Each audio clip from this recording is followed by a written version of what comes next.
Get ready. 10 seconds. 5 seconds. Start.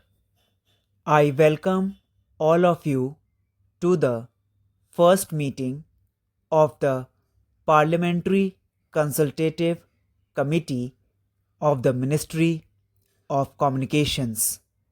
We are in the midst of an information and communication revolution. This revolution is bringing about fundamental changes in every aspect of life at the national and international levels.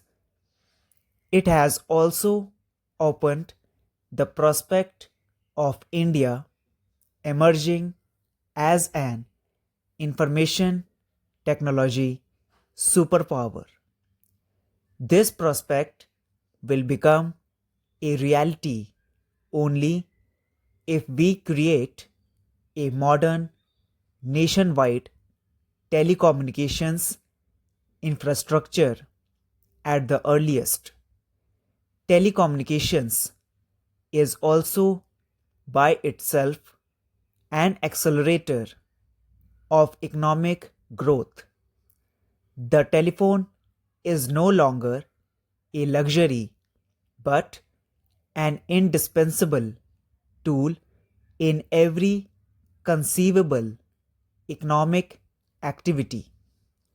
For example, the large network of STD, ISD booths established by the Department of Telecommunications in a short span, and we can see these booths even in small towns today, has immensely benefited small entrepreneurs and the common person.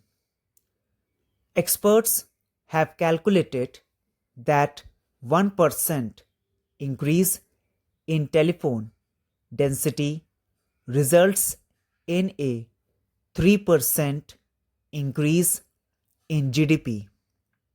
As you would make out from the agenda notes, this information and communication revolution has unfortunately largely bypassed rural India. The National Telecom Policy of 1994 had envisaged universal access and availability of basic telecom services on demand. We are way behind achievement of this objective. The failure is most glaring in meeting the target of at least one village public telephone for each of the 6 lakh villages in the country. More than half of these 6 lakh villages still do not have even a single telephone, in not to mention other sophisticated forms of communications. Moreover, the telephone density in such of the villages which do have a connection is very low. This should be matter of concern for all of us. My government will not allow the rural urban divide to get further widened because of failures in policy and implementation to meet our goal in rural telephony. My vision is to see every Indian village connected with the global village that is being created by the information and communication revolution. The failure in the area of rural telephony cannot be seen in isolation from the flaws in the national telecom policy of 1994 and its implementation.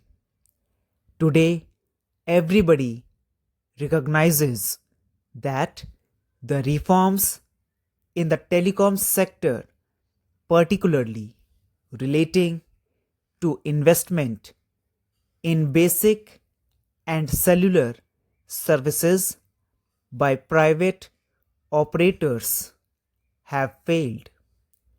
The country cannot therefore afford any further delay in resolving the many problems in the telecom sector which my government has inherited from the past. As I have stated on several occasions, we have both the political will and the competence to unravel these knots in the most transparent manner. In doing so, we will be guided solely by national interests to which all other sectoral interests must become subordinate. As a first step, we have created a high powered group on telecommunications under the chairmanship of Shri Jaswant Singh. It has been mandated to recommend to the government on the following: 1. Create a strong, independent, and credible regulatory framework by strengthening the Telecom Regulatory Authority of India. The government will move to suitably amend the Troy Act if found necessary by the group to achieve this objective. 2. To resolve all issues in the telecom sector, including the license fee structure for basic and cellular operators, to ensure fastest proliferation of telecom services in India, including in rural areas. As I have stated before, the government will take suitable action in this matter before the end of the year.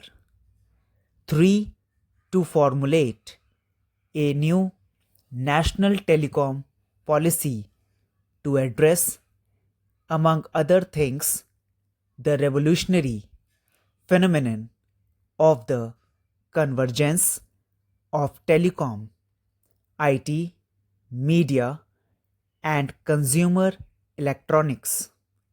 This suggests that we may have to create a common policy and regulatory framework for telecom, broadcast, cable, internet, and other aspects of convergence. All this will require the evolution and implementation of rational spectrum policy based on best international experience. In dealing with this important task, I have directed the group not to tinker with the issues but to come up with a fundamental and lasting solution that will both meet the needs of the country and also take into account the rapid technological changes in this dynamic sector. Otherwise, within a few years, India might once again face problems similar to the ones we are dealing with today. The solution must, among other things, address the national objective of rural telephony. We cannot expect the dot alone to undertake this important social obligation. Private operators will have to share this responsibility and meet their targets speedily. There is also a need to use many different technologies simultaneously, especially wireless, to ensure cost effective and rapid spread of telephones in villages and hilly areas. The solution must also result in further strengthening the Department of Telecommunications in order to successfully face the increasing competition in the coming years. There are many examples in the world where state owned telecom organizations have become major players.